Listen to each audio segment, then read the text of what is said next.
आज हमारे साथ बैठे हुए हैं जनाब अनीस अहमद खां एडवोकेट। ये एक अच्छे लॉयर भी हैं और समाज सेवा में भी बहुत बड़ा इनका योगदान रहता है और लोगों की सेवा भी करते हैं ये। तो हम इनसे ये जानना चाहेंगे कि फर्रुखाबाद के, आप अगर सच पूछो तो फर्रुखाबाद के बारे में आपको बहुत कुछ जानकारी है। तो यहाँ का जो चुनावी माहौल रहता है वो कैसा रहता है? जो पार्टी सत्ता में चल रही है इसमें अटल बिहारी वाजपेयी भी रहे, जिन्होंने जो भारत का संविधान कहता है कि सबको बोलने का समझने का, अपोजिशन भी एक चीज होती है। अपोजिशन में इंदिरा गांधी वगैरह की जो पार्टी होती थी, राजीव गांधी, वो हमारे अपोजिशन लीडर अटल बिहारी वाजपेयी को योनो में स्पीच के लिए भेजते थे। ये देश हित की बातें थी और उसमें सलमान साहब भी गए थे। और उसमें हमें बड़ी खुशी की बात है कि हमारे फर्रुखाबाद के यहाँ के एमपी रहे और फर्रुखाबाद की एक नाक जनाब सलमान खुर्शीद साहब भी उनके साथ भी विदेश में गए थे। हालांकि सलमान साहब की शख्सियत भी कोई अच्छी, ऐसा नहीं कहेंगे कि आप बहुत वैसी नहीं है, बहुत ही इम्पोर्टेंट हस्ती है, लेकिन हमने कहा नहीं कि हमने नज़रअंदाज क्या कर रखा है। मजबूरियां हैं, हमारी जनता की मजबूरियां हैं। जनता चाहती है कि अच्छे लोगों के हाथ में सत्ता जाए, लेकिन जाने का मौका कैसे दिया जाएगा? अब बाकी चुनाव में आप खुद ही देखते हैं, कहीं भगा दिया जाता है, कहीं कुछ कर दिया जाता है, कहीं कुछ हो जाता है। तो लोग जब वोट ही नहीं दे पाएंगे, जब वोटों के नाम ही कटे हुए होंगे और उसके बाद बाकी मशीनें काम करेंगी, तो अच्छे लोग कहाँ से आएंगे? बिल्कुल सही बात है, बिल्कुल सही बात है। हमारा मानना यह है अनीस भाई कि जो आज के हालात हैं उस हालात पे अगर रोशनी डाली जाए तो हम पूरे देश की बात नहीं करके फर्रुखाबाद की बात करते हैं कि एक आए हुए व्यक्ति को हम लोग इतना वोट दे देते हैं फिर भी वो नहीं जीत पाती है। लेकिन जो हमारा अपना दुख दर्द में शरीक होने वाला मैडम लुईस खुर्शीद को कुछ वोटों में समेट दिया जाता है। ये फर्रुखाबाद का दुर्भाग्य नहीं है? देखिए, इसके लिए दो चीजें हैं। फर्रुखाबाद का दुर्भाग्य भी है और फर्रुखाबाद के अंदर जो डिवोटेड लोग थे कांग्रेस में, वो डिवोटेड लोग जो थे वो दो फसला काम करने लगे। इधर भी मिले रहते थे, उधर भी मिले रहते थे, बल्कि भावनाएं जो थी वो खिलाफ पार्टी में रहती थी और गोद में इधर दिखाई देते थे। और नहीं करना चाहिए। मेरा अपना मानना यह है कि जिसके संग खड़े हो उसके संग दिल से खड़े हो। होता क्या था इस चुनाव में, सबसे बड़ी चीज ये है थी कि आदमी को एक उसने एम बना लिया था। किसी के अगर हम प्रचार के लिए जाया करते थे तो वो कहता था कि नहीं, हम सभा के प्रत्याशी को वो करेंगे, और वो मानने को कतई तैयार नहीं था। लेकिन उसके बाद वही प्रत्याशी देखने को नहीं मिली, जबकि मैडम का ये कायदा है कि वो हर हफ्ते वो आती हैं और लोगों से मिलती हैं, दुख दर्द में शरीक होती हैं। इस चीज को कब आदमी की समझ में आएगा कि ये हमारे लिए बेहतर कौन है? देखिए, दो चीजें होती हैं। एक वो आदमी है, अच्छा बदकिस्मती एक ये रही है कि यहाँ जो काम करने वाले लोग हैं, जो आते हैं लोगों की जनता की सेवा करने के लिए, उनके दुख दर्द में शामिल होने के लिए वक्त निकाल के, अपने कीमती वक्तों को निकाल के आते हैं, जन सेवा करने के लिए आते हैं, लोगों की दुख दर्द की बातें मिलने के लिए आते हैं।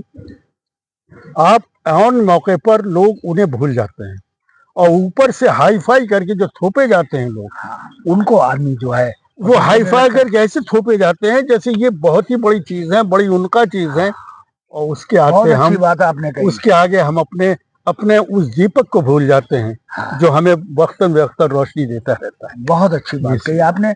अब जहां तक सलमान साहब की शख्सियत का सवाल है, सलमान साहब फर्रुखाबाद के लिए समर्पित हैं।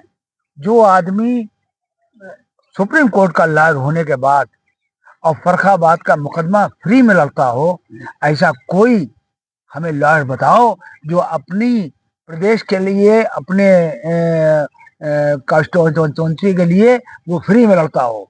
एक सलमान साहब एक ऐसे आदमी हैं कि जो फीस को बिल्कुल माफ कर देते हैं।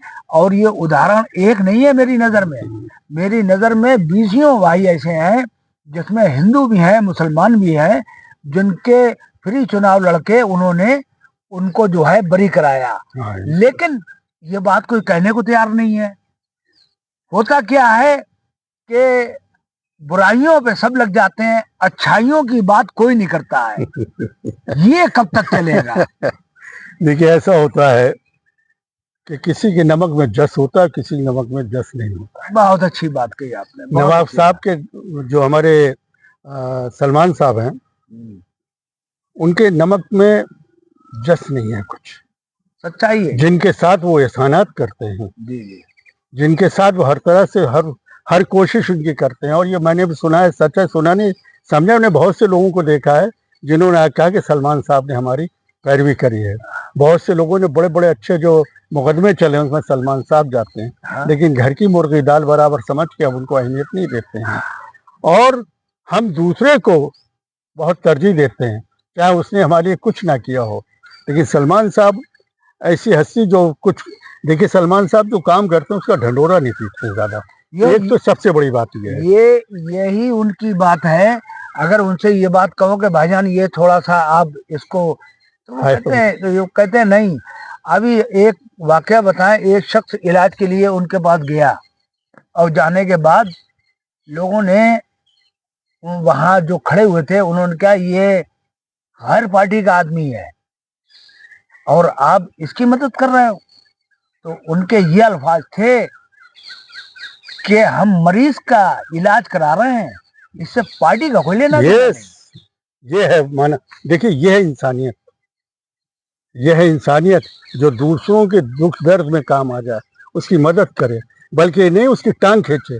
हालांकि हम ये नहीं कहते कि सभी नेता ऐसे हैं, लेकिन ज़्यादातर ऐसी मिसालें कम मिलेंगी जो सलमान साहब हैं। लेकिन सलमान साहब को मेरा ख्याल यही है जो मैंने अभी ये कहा था कि अपने प्रोग्राम को जो भी करें, उसके बाद जो भी एहसान किसी पे करें, वो चीज हाईलाइट करना चाहिए। बिल्कुल। आज हाईलाइट का जमाना है, का पहलू यही है। आज हाईलाइट का जमाना ही आजकल है भाई। हाईलाइट जो नहीं करेगा वो उसको खो जाएगा। अब देखिए ना, हमारे प्रधानमंत्री जी कहीं जाते हैं, कहीं झाड़ू दे रहे हैं, पहले डलवा दिए, कर दिया, कहीं कुछ। ये हाईलाइट की नहीं, कैमरेबाजी हो रही। ये बहुत बड़ी चीज है। प्रोपेगेंडा साहब को जब सुरक्षा मिली तो सलमान साहब ने कहा नहीं, हम ये सुरक्षा नहीं लेंगे। क्यों नहीं लेंगे? कि हमारा जो छोटा कार्यकर्ता है, जो हमारा छोटा भाई है, वो हमसे मिल नहीं पाएगा। इसलिए जो है हम बीच में दीवार नहीं बनेंगे। तो ऐसे लोगों की सोच कहाँ, देखो एक चीज होता है, किसी नेता की हुई। आजकल एक एमएलए एमपी बन जाते हैं लोग, अपने पास दूर नहीं आने देते लोग।